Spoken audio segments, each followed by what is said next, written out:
Hi, welcome back to the channel, and here we are again in the quarry where the ravens and the choughs are.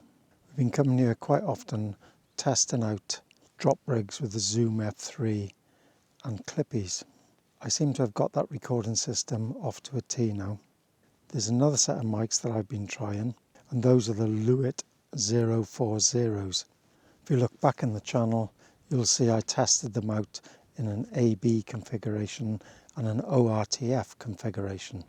I found that the ORTF was much better, but that's personal choice.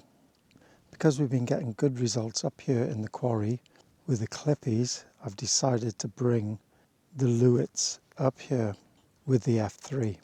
Now, last night we had long periods of what I call silence. All we could hear was a bit of hiss, which was maybe a bit of self noise from the F3 or the clippies.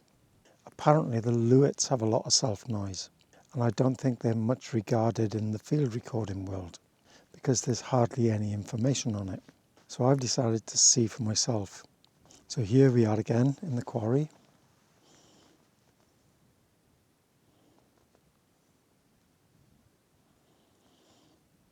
I'm down in quite a precarious spot here because just off there there's about a 200-foot drop, and we don't want to be falling down there.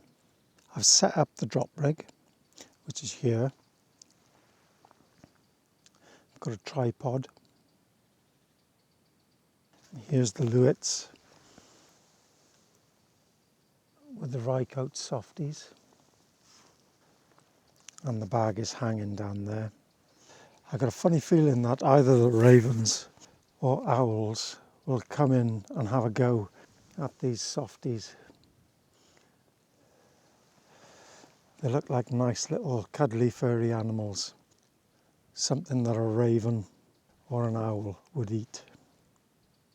So I've weighted down the tripod. There's a leg there with a big stone, and over there, and then the one down the bottom is angled enough that would take quite a bit of effort to get it over. So I've pressed record. Now I'm going to head off and hang around a little bit further over, and wait for it to get dark before heading off home, and then getting back here pretty early in the morning just as it gets light. So I'll share my results at the end of the video as usual. So thanks for watching, and I'll see you next time.